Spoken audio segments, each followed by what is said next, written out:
자, 오늘 우리 주신 하나님의 말씀은 고린도전서 1장 26절에서부터 31절 말씀입니다. 설교 제목은 하나님의 관심은 사건이 아니라 사람입니다. 형제들아, 너희를 부르심을 보라. 육체를 따라 지혜로운 자가 많지 아니하며 능한 자가 많지 아니하며 문벌 좋은 자가 많지 아니하도다.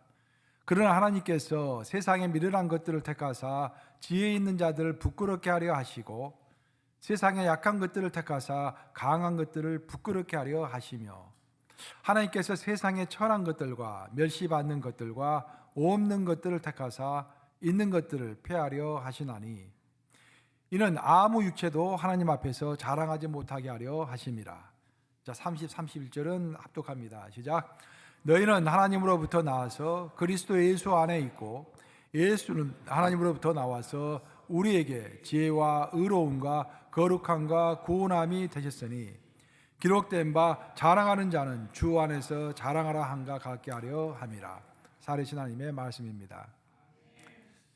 유럽의 이제 강대국 중에 하나가 프로이센 제국이었죠. 지금 독일의 전신입니다. 프로이센 제국이 이제 서유럽에서 가장 강대한 나라 중에 하나였는데 그 프로이센 제국을 이제 기반 위에 세우는 대왕이 이제 프리드리 대왕입니다.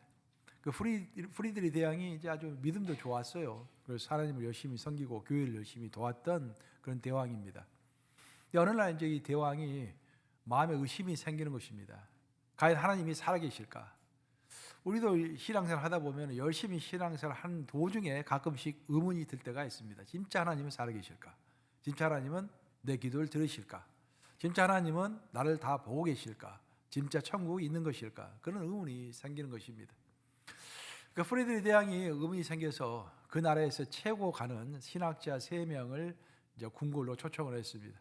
그리고 저녁 식사를 대접하고 이제 분위기가 좋게 무르익었을 때 고백을 합니다. 실은 내가 하나님의 임재를 잘 느낄 수가 없고 진짜 하나님이 살아계신가 의문이 많이 듭니다.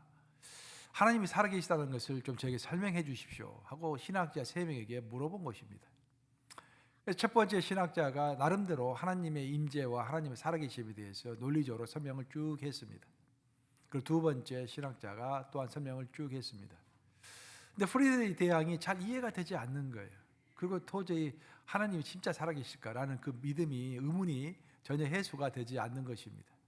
그러자 세 번째 마지막 나이가 지긋한 최연장자 신학자가 답변을 시작합니다. 왕이시여, 너무 복잡하게 생각하지 마시기 바랍니다. 하나님이 살아계시다는 증거는 유대인들을 보면 우리가 명확하게 알 수가 있습니다. 이게 무슨 말인가? 프리드리 대왕이 가만히 유대인들 한번 생각해 보았습니다. 그리고 갑자기 프리드리 대왕이 얼굴이 환하게 밝아지더니 손뼉을 쳤다고 합니다. 맞습니다. 유대인을 보면은 하나님이 살아계심을 우리가 알 수가 있습니다. 왜냐하면 유대인들은 수천 년 동안 나라가 없이 방황하는 디아스포라로 살았죠. 그 수천 년 동안 거꾸로지지 않았습니다. 없어지지 않았습니다. 하나님 그들을 항상 보호해 주셨고 그들은 어디에서 그 어떤 상황 가운데 있었든지 안식일을 지켰습니다. 안식일을 지킨다는 게 쉬운 게 아닙니다. 오늘 막 주일이죠. 꾸준하게 지킨다는 것이 쉽지가 않죠. 하지만 어떤 학자는 그렇게 이야기합니다. 유대인들이 안식일을 지킨 것이 아니라 안식일이 유대인을 지켜주었다. 사정없이 흔들리는 그 상황 가운데서 전환기적인 상황 가운데서 여러 가지 위협 가운데서 하나 목표를 가지고 그것을 꾸준하게 붙잡았기 때문에 유대인들은 자기의 정체성을 유지할 수 없고 끝까지 견딜 수가 있었던 것입니다. 유대인들은 그 6.1 전쟁의 우리의 역사를 보면 전쟁 중에서도 총을 들지 않았습니다. 그 안식일은 공격을 그대로 받고 견뎠던 것입니다.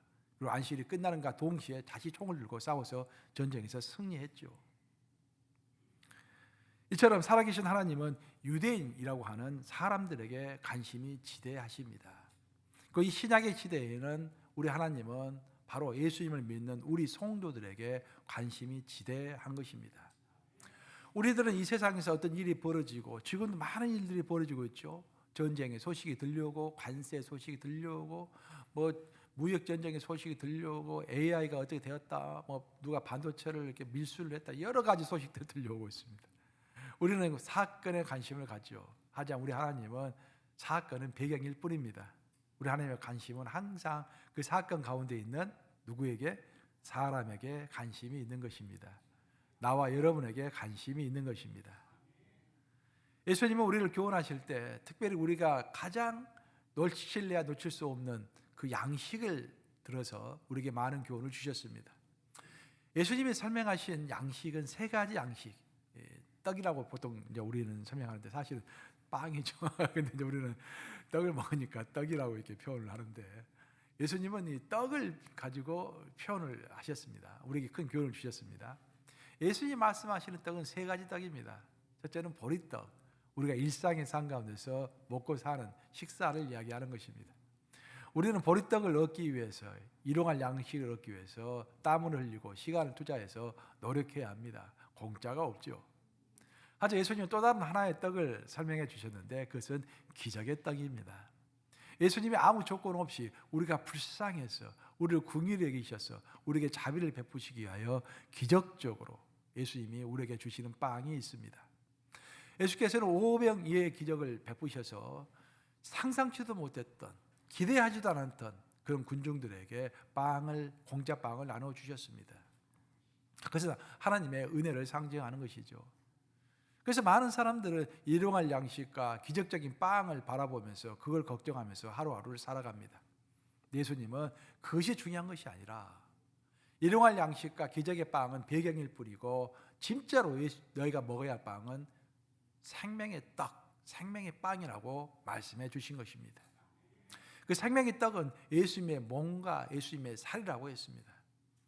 너희가 아무리 일용할 양식, 보리떡을 많이 먹는다고 할지라도 아무리 기적의 빵의 역사를 많이 체험한다고 할지라도 너희가 오늘 나의 살과 피를 먹지 않냐면 너희는 나와 상관이 없는 자라라고 말씀해 주셨습니다.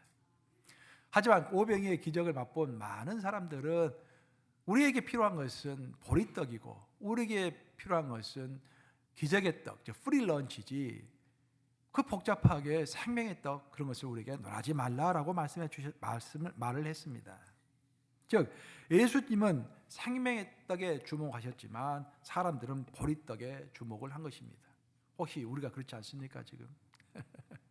신앙생활 하면서도 보리떡을 너무 많이 염려하고 보리떡에 온통 관심 있는 것은 아닙니까?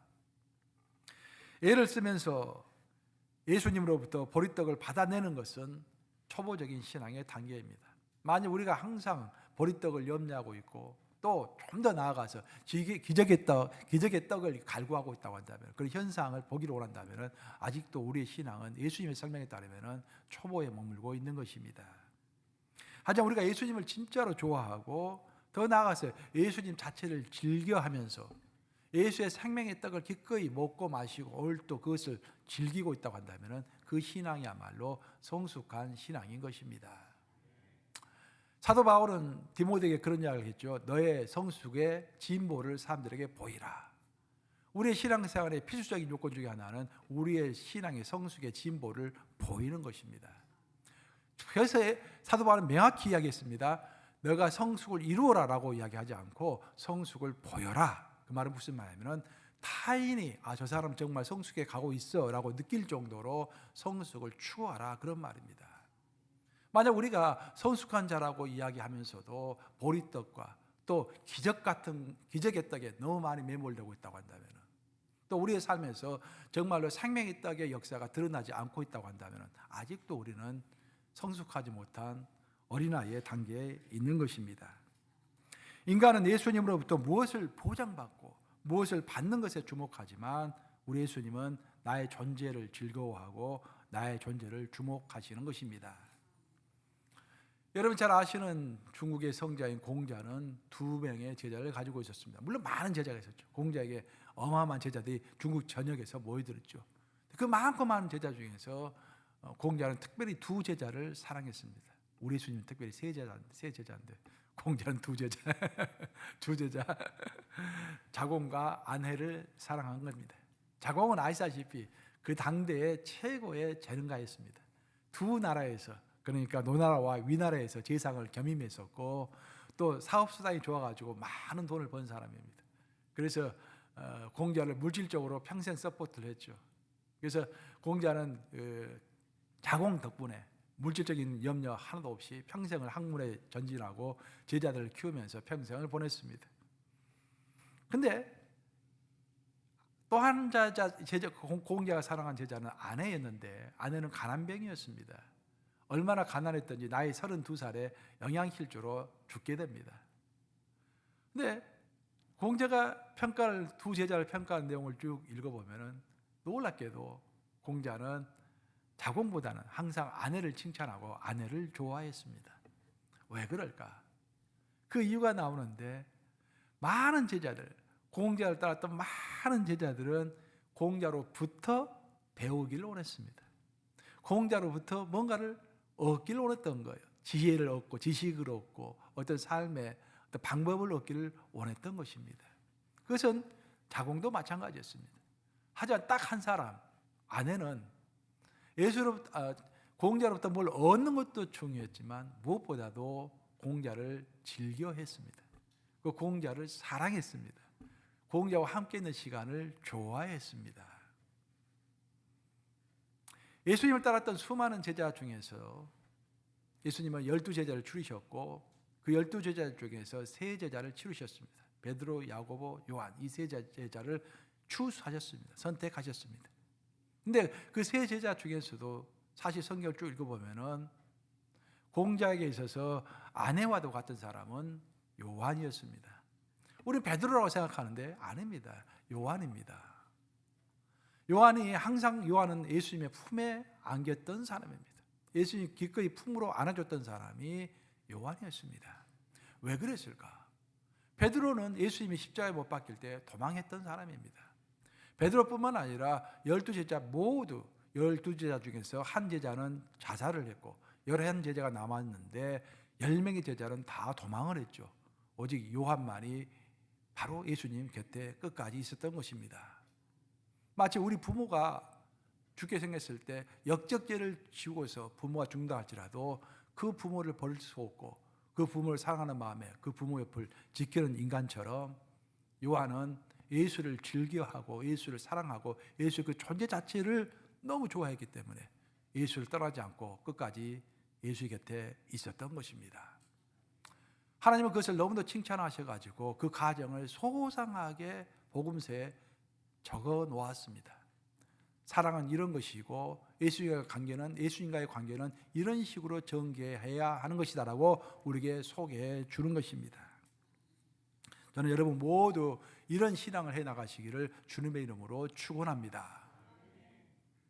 인간은 사건과 기적에 관심이 많습니다. 하지만 우리 하나님은 항상 사람에게 관심이 많으신 것입니다.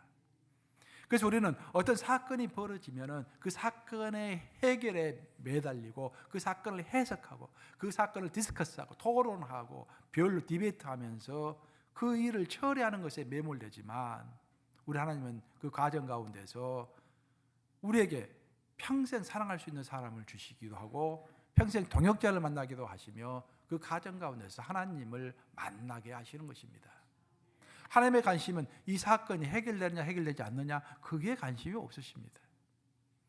우리가 비즈니스가 어렵고 가정이 어렵고 뭐 나라가 어렵고 뭐 교회가 어렵고 그럴 때 우리는 뭐 어렵다 힘들다 여러 가지 말들을 많이 하지만 하나님은 거기에 관심이 있는 것이 아니라 그 어려운 상황 가운데서도 그 누가 나라를 사랑하며 그 가운데서 어려운 가운데서 누가 성숙을 이루어가는지 그 사람에게 관심이 있으신 것입니다.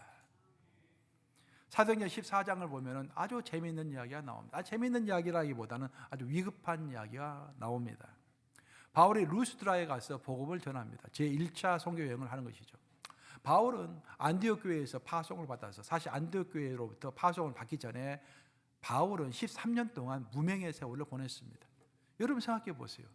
하나님으로부터 주의 종으로 부르심을 받았는데 13년 동안 제대로 사역을 할 수가 없었습니다.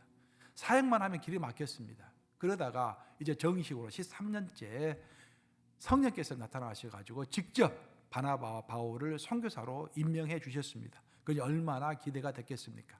13년간 이 갈고 닦았던 그 공력을 내가 제대로 발휘하리라 하면서 열심히 사도 바울이 제1차 선교여행 때 전도를 했던 것입니다. 사도 바울의 제1차 전도여행은 소아시아 지역을 삥 도는 것이었습니다. 소아시아 지역의 대표적인 도시 가운데 하나가 루스드라였습니다. 그 루스드라에 가서 사도 바울도 열심히 복음을 전했습니다.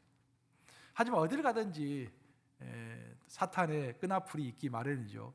루스드라에도 사탄의 끈앞풀들이 있어가지고 사도 바울을 너무 싫어했습니다. 그들은 사도 바울을 돌로 쳤는데 그러다가 한 명, 두 명 돌을 치다가 단체로 모여가지고 우르르 사도 바울에게 돌을 던졌습니다. 돌이 한꺼번에 너무 많이 날아와서 그 돌을 맞고서 사도 바울은 죽어버렸던 것입니다. 그래서 그가 죽었기 때문에 사람들은 그 시체를 가져다가 이제 성 밖으로 던졌다고 했습니다. 근데 던지자마자 사도 바울이 깨어난 것입니다. 하나님의 은혜로, 하나님의 절대적인 능력으로 다시 일어나게 된 것이죠. 근데 놀라운 것은 사도 바울이 일어나자마자 아이고 나 아프네 병원 가야겠네 그런 말 하지 않고 곧바로 몸을 털고서 더베로 전도 여행을 떠났다고 성경은 소개하고 있습니다. 열정인 것이죠. 열정이 있으니까 하나님이 그 열정을 서포트해 주시는 것이죠. 우리는 이런 사건을 보면서 야 사도 바울이 돌에 맞았구나. 하지만 하나님의 은혜로 살아났구나. 사도 바울이 또 전도 여행을 하러 갔구나. 라는 그런 것들을 중요하게 생각합니다. 그러니까 그런 것들에 매몰되어서 성경을 해석하고 성경을 읽으며 내 삶에 적용을 합니다. 아주 놀라운 것은 사도행전 14장 15장을 쭉 읽어보면 하나님의 주 메시지는 그것이 아닙니다. 그런 사건이 일어났다는 것이 주 메시지가 아니라 어떤 한 사람을 만났다라는 것이 그 사건을 통해서 사도 바울이 그 한 사람을 만났다라는 것에 초점을 둬서 사도행전은 쭉 전개가 되는 것입니다. 이게 놀라운 것입니다. 바울이 돌에 맞아서 거의 죽을 상태에서 성 밖에 벌어지는 일이 있었을 때 하지만 그것을 털고 다시 일어나가지고 곧바로 전도 여행을 갔을 때 또 다른 지역으로 전도 여행을 갔을 때 그 모든 상황을 지켜보는 한 사람이 있었던 것입니다. 사도행전은 계속 그 한 사람에 주목해가지고 이야기를 전개해 가는 것입니다. 그 한 사람이 바로 사도 바울의 평생 동역자였던 디모데였습니다. 원래 디모데는 예수님을 믿지 않는 사람이었어요. 그런데 디모데가 사도 바울이 열정적으로 전도하는 모습을 보았습니다. 루스드라가 디모데의 고향이니까 자기 고향에서 사도 바울이 열심히 전도하는 것을 본 거야. 저 사람 참 열심히 있네 라고 봤는데 그 사람이 죽는 것을 보았습니다. 근데 죽는 사람이 다시 살아난 것도 보았습니다. 그 살아나자마자 그는 병원에 가지 않고 다시 더베 지역으로 가서 복음을 전하는 모습을 보면서 그 한 사람 디모데가 큰 감명을 받은 것입니다. 하지만 디모데는 그 당시에 사도 바울을 결코 만나지 않았습니다. 그냥 그렇게 모르는 상태에서 두 사람이 헤어진 것입니다. 그리고 딱 1년 후가 되었습니다. 사도 바울이 제2차 선교 여행을 떠나면서 다시 옛날에 자기가 복음을 전했던 소아시아 지역을 다시 한번 삑 둘러보는 그런 과정이 있었습니다. 그래서 예전에 선교했었던 그 루스드라에 다시 오게 된 것입니다. 그때 디모데가 바울에게 나타납니다. 바울 선생이시여, 내가 누군지 모르시죠? 저는 디모데라는 사람입니다. 저는 예수님을 영접했습니다. 언제 영접한지 아세요? 당신이 작년에 1년 전에 이곳에 와가지고 그렇게 열정적으로 복음을 전했고 죽었다가 살아난 다음에 곧바로 또한 더베 쪽으로 가서 복음을 전하는 모습을 보면서 이건 정말 하나님의 역사다라고 생각하며 내가 예수님을 영접했습니다. 근데 이제부터는 당신의 제자가 되어서 평생 당신을 쫓아서 함께 사역하고자 합니다 라고 나섰던 것입니다. 여러분, 우리는 사도 바울이 죽을 징에 처했다, 돌에 맞았다, 이 나쁜 놈들, 좋은 놈들 이야기하고 사도 바울이 죽다 살아났다, 와 기적의 역사가 일어났다, 이런 것에 주목해서 이야기를 전개하지만 그것은 인간의 관점인 것입니다. 우리 하나님의 관점은 그 모든 과정이 그 한 사람을 빚어내기 위해서, 한 사람을 만나게 하기 위해서 그 모든 과정이 벌어졌다라고 설명하는 것은 성경적인 관점인 것입니다. 결국 사도 바울은 평생에 자기 오른팔과도 같은 사람 디모데를 그 사건의 과정을 통해서 만나게 된 것입니다. 아시다시피 바울은 신뢰하는 제자가 딱 2명 있었습니다. 우리 예수님은 3명, 바울은 2명. 오른팔에는 디모데, 왼편은 디모데와 디도 두 사람이 딱 버티고 있었죠. 근데 디모데를 만난 이 과정이 이런 생각지도 못한 과정을 통해서 어마어마한 제자를 만나게 되었던 것입니다. 사랑하는 여러분, 돌에 맞아 죽어가면서 바울은 얼마나 고통스럽고 또 억울했겠습니까? 왜 하나님께서 이런 일까지 나에게 당하게 하시는가? 그건 아마 도무지 이해가 되지 않았을 것입니다. 한번 생각해 보세요. 입장을 바꿔서 생각해 보세요. 사도 바울은 다메섹 도상에서 다메섹으로 시리아의 수도인 다메섹으로 가는 그 길 도상에서 부활하신 예수님을 직접 만난 사람입니다. 보통 만남이 아니죠. 그러니까 어중간한 만남이 아니라 부활하신 예수가 직접 사도 바울에게 나타난 거예요. 사울아. 그 당시에는 이름이 사울이었죠. 사울아, 왜 너가 나를 힘들게 하느냐? 깜짝 놀랄 만한 일이 벌어진 거예요. 그래서 부활하신 예수님이 직접 나타나서 바울에게 복음을 설명해 주시고 바울을 주의 종으로 부르셨습니다. 그 어마어마한 일 아니겠습니까? 그러면 그 다음부터 어떤 일이 벌어지겠습니까? 사도 바울이 가서 복음을 전하는 곳마다 수많은 사람들이 모여야 되고 어마어마한 기적의 역사가 나타나고 뭐 일이 잘 풀려하지 않겠습니까? 근데 결코 그런 일들이 벌어지지 않았다라는 것입니다. 오히려 힘든 일만 벌어졌습니다. 또 두 번째 그 어마어마한 역사가 사도 바울이 일어났던 것은 안디옥 교회에서 또 어마어마한 역사가 일어났어요. 그들이 기도하며 하나님을 섬기고 있을 때 갑자기 성령께서 딱 나타나셔가지고 명확하게 음성으로 바울과 바나바를 떼어서 선교사로 보내라라고 명령하신 것입니다. 그러면 그 사건을 그 음성을 듣고서 바울은 어떤 생각을 했겠습니까? 야, 이제부터는 대박이 터진다. 이제 내가 가는 것보다 엄청난 일이 벌어진다라고 생각했을 거 아니겠습니까? 근데 루스드라에 가서 청운의 꿈을 품고서 어마어마한 일이 벌어질 것이라 생각하면서 그렇게 열심히 목이 터져라 복음을 전했는데 갑자기 돌에 맞아가지고 죽게 생기고 도망을 해야 되고 그러면서 얼마나 하나님이 원망스러웠겠습니까? 도무지 그 상황이 이해가 되지 않았을 것입니다.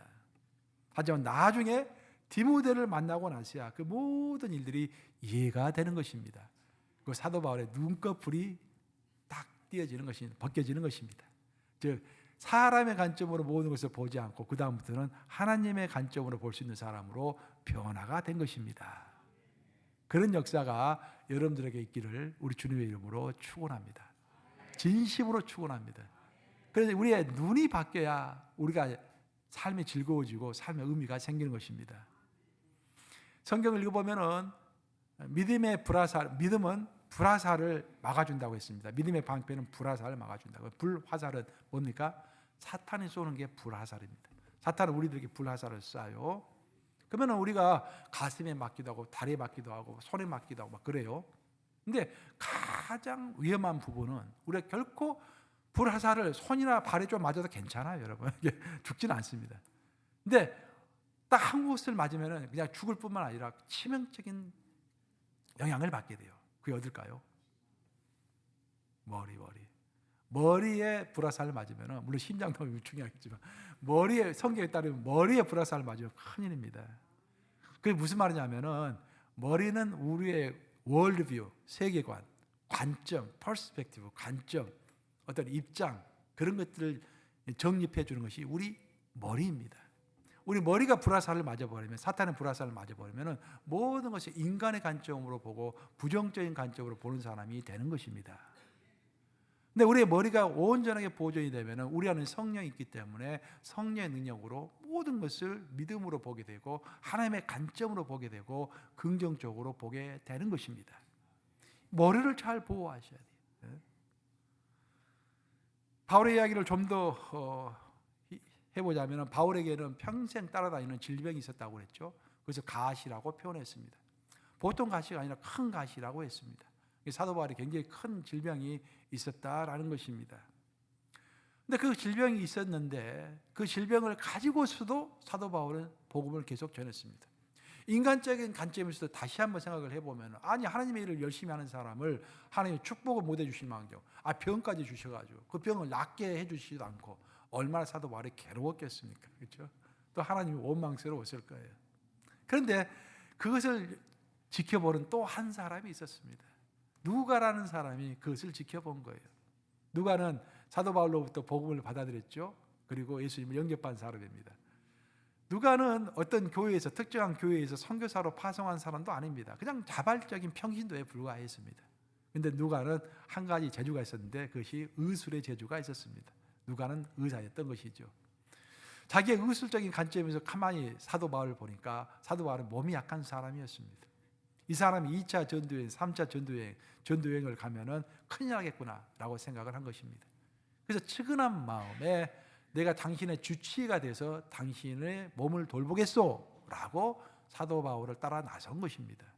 어떤 안디옥 교회나 다른 교회에서 선교사로 파송한 적이 없습니다. 누가는 자발적으로 자기가 사도 바울의 몸을 보호하기 위하여 사설 주치의로 사도 바울을 따라 나섰던 것입니다. 근데 놀라운 것은 그 누가를 통해서 우리는 오늘 우리가 자주 읽는 누가복음과 그 유명한 사도행전을 읽게 된 것입니다. 사도 바울이 몸이 아프지 않았다고 한다면 누가가 따라 나서지 않았을 것입니다. 누가가 따라 나서지 않았다고 한다면 그 의사적인 관점에서, 그러니까 사복음서 중에서도 가장 정밀하게 잘 쓰여진 복음서가 누가복음입니다. 마태나 마가, 요한복음은 대략 사항들이 설명되어 있어요. 하지만 누가는 치밀하게 설명되어 있습니다. 그래서 어떤 예수님에 관한 영화를 만든다거나 어떤 교회에서 예수님에 관한 어떤 연극을 한다고 했을 때 반드시 누가복음을 참조해야 합니다. 가장 정확하게 나와 있기 때문에 의사적인 관점에서 치밀하게 적어 놓은 거예요. 그래서 모두 그 배경이 사도 바울이 몸에 가시가 있었기 때문이다라는 것입니다. 인간적인 관점에서 보면은 몸에 가시가 있는 것이 큰 불행이죠.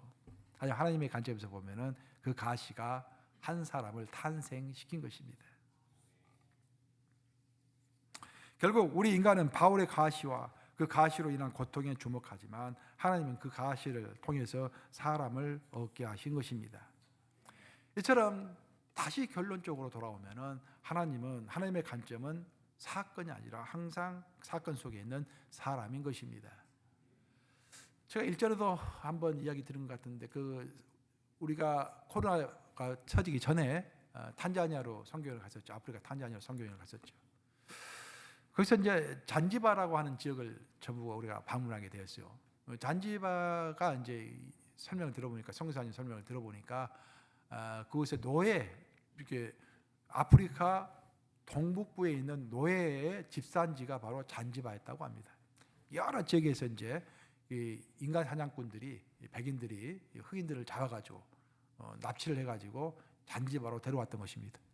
그럼 잔지바에 이제 모이면은 뭐 수백 명씩, 뭐 수천 명씩 이렇게 노예들이 모이면은 그 노예들을 지하 감옥에 딱 집어넣습니다. 그 지하 감옥을 가봤더니 그 구조가 어떻게 됐냐면은 그냥 콘크리트로 쫙 이렇게 이제 침대처럼 바닥이 있는데 그 바닥에 다 똑바로 눕게 한 것입니다. 그 바닥에가 손을 차는 수갑하고 발을 차는 발지갑이 다 이렇게 철로 다 되어 있습니다. 그러면 한 사람이 들어가면은 손과 발이 묶인 상태에서 꿈쩍할 수 없게 사람들이 따닥따닥 붙어 놓았습니다. 그 상태에서 3일 동안 물도 한 모금 주지 않는다고 합니다. 날씨는 어마어마하게 덥죠. 그 아프리카 날씨가 어마어마하게 덥고 그 날씨보다도 더 더운 것은 사람의 열기. 바로 양옆에 사람이 있고 수백 명의 사람이 그 한 방 속에 갇혀 있으니 그 사람의 열기가 어마어마했던 것입니다. 또 그 중에는 전염병을 가지고 있는 사람도 있었겠죠. 그래서 3일이 지나고 나면은 죽을 자는 죽고 살 자만 사는 것입니다. 한 절반만 살아남는 것입니다. 고의로 그렇게 하는 거예요. 왜냐하면 강한 자만 살아남게 하기 위해서. 그래서 한 절반이 살아남아가지고 이제 노예 경매장으로 끌려갑니다. 노예 경매장으로 끌려가면은 한 5명씩 10명씩 딱 세워놓은 다음에 그 노예상들이 채찍을 가지고 사정없이 때린다고 합니다. 보통 때리는 게 아니라 어마어마하게 강도로 때리는 거예요. 그 노예가 그 흑인이 크게 두 가지 반응을 보인다는 것입니다. 어떤 노예들은 어떤 흑인들은 거의 견디지 못해가지고 엉엉 울면서 한번 때리지 말라고 발에 매달리기도 하고 고함을 지르기도 하고 그런 노예들이 있는가 반면에 어떤 노예들은 끝까지 아무 말 하지 않고 끝까지 견디는 노예들이 있다는 거예요. 그 노예가 최상급 제일 강한 노예, 제일 비싼 노예가 되는 것입니다. 이렇게 그 흑인 노예들은 아주 비참한 그런 과정을 겪었습니다. 그런데 그 과정 가운데 이야기의 백미, 가장 하이라이트가 있는데 그래서 그 사람들 앞에서 채찍을 맞아가지고 어떤 사람들은 끝까지 견뎌가지고 최상품이 됐지만 그래서 견디지 못하고 거기서 탈락한 사람들이 있었는데 그 사람들만 돈을 주고 구입한 사람들이 있었다라는 것입니다. 바로 프랑스에서 온 선교사들이, 가톨릭 선교사들이 거기서 가장 약한 자들 골라서 돈을 다 주고서 그를 구입하고 그 다음 그들 데려와서 교육시킨 다음에 그들이 어느 정도 언어도 배우고 살만하면 다시 자유인으로 풀어주었다라는 것입니다. 여기서 중요한 것은 그 선교사들은 절대로 건강하고 잘생긴 노예들을 선택하지 않았다라는 것입니다. 그들은 오히려 가장 약하게 보이고 가장 초라해 보이는 노예를 선택해서 구해 주었던 것입니다. 바로 그것이 하나님의 은혜입니다. 오늘 본문이 바로 그런 이야기를 하고 있는 것입니다. 오늘 본문이 고린도전서 1장은 바로 그 하나님의 은혜에 대해서 설명하고 있는데 26절은 이렇게 이야기합니다. 한번 같이 읽어보겠습니다. 시작. 형제들아 너희를 부르심을 보라. 육체를 따라 지혜로운 자가 많지 아니하며 능한 자가 많지 아니하며 문벌 좋은 자가 많지 아니하도다. 하나님은 우리가 지혜롭고 능력이 있고 문벌이 좋아서 우리를 선택한 것이 아니다라는 것입니다. 오히려 우리가 하나님 보시기에 약한 자이기 때문에 선택해 주신 것입니다. 이것을 신앙의 역설이라고 하는 거예요. 세상에서는 잘난 자가 최상품이 되고 잘난 자가 잘 팔려나가고 잘난 자가 비싼 가격의 사람이 되지만 성경의 세계에서는 못난 자, 약한 자가 최상급이 되고 하나님의 관심을 받게 되는 것입니다. 구약 읽어보면 항상 하나님의 관점은 약한 자에게 있다고 하셨습니다. 고아와 과부와 약한 자에게 하나님의 관심이 있다라고 이야기하시는 것이죠. 이처럼 하나님은 약한 자에게 관심이 많으십니다. 그리고 여러 가지 사건을 통해서 그 약한 자를 들어서 사용하시는 것입니다. 하나님께서 유대인들에게 말씀하시기를 너희가 너희의 선택을 하나님이 너희를 특별히 사랑하심을 자랑하지 말라고 했습니다. 왜냐하면 너희가 큰 민족, 잘난 민족에서 너희를 선택한 것이 아니라 모든 세계 민족 중에서 제일 작은 민족, 제일 약한 민족이기 때문에 너희를 선택했다라고 하나님은 말씀해 주셨습니다. 그것이 단순히 유대인들만 향한 이야기일까요? 아니라고 생각합니다. 우리들 향한 이야기라고 생각합니다. 우리 한번 생각해 보세요. 우리 어렸을 때 지금도 한 40년 전 생각해 보세요. 50년 전 우리 한국이 얼마나 가난하고 못 살았습니까? 근데 오늘날은 얼마나 잘 삽니까? 한국을 갔다 오신 분들이 이구동성을 하는 소리가 야 한국이 잘 살다 너무 잘 산다 그런 소리 많이 하시는 것 같아요. 저도 한 10년 만이면 가게 되는 것 같은데 이번에 가서 확인해 보려고 얼마나 잘 사는지. 그게 어떻게 해서 그런 일들이 벌어졌겠습니까 여러분? 세계에서 가장 가난하고 가장 약하고 가장 깨끗하지 못한 민족이었던 우리 한민족이 하나님을 열심히 믿음으로 인해서 하나님은 그 약한 자를 들어가지고 크게 사용해 주신 것입니다. 그래서 우리는 하나님의 모범을 따라서 우리도 항상 사람에게 관심을 가지되 약한 자에게 관심을 가져야 할 줄로 믿습니다. 2025년에 역시 2024년, 2023년처럼 많은 일들이 여러분의 삶에서 벌어질 것입니다. 그때 여러분 사건에 주목하지 마시기 바랍니다. 사건 때문에 일희일비하지 마시기 바랍니다. 사건 때문에 괴로워하지도 마시고 염려하지도 마시고 보다 시야를 넓혀서 예수님의 관점으로 하나님의 관점으로 사람을 보시기 바랍니다. 여러분의 삶에서 벌어지는 그 사건들을 통해서 분명히 하나님은 사람을 만나게 하실 것입니다. 그리고 약한 자를 보게 하실 것입니다. 그리고 그 약한 자를 도울 수 있는 기회도 허락하여 주실 것입니다. 그리고 모든 사건 가운데서 여러분들은 디모데와도 같은 사람을 만나시기를 주님의 이름으로 축원합니다. 2025년에 우리가 만날 그 한 사람 기대하면서 주님께 함께 기도하시겠습니다.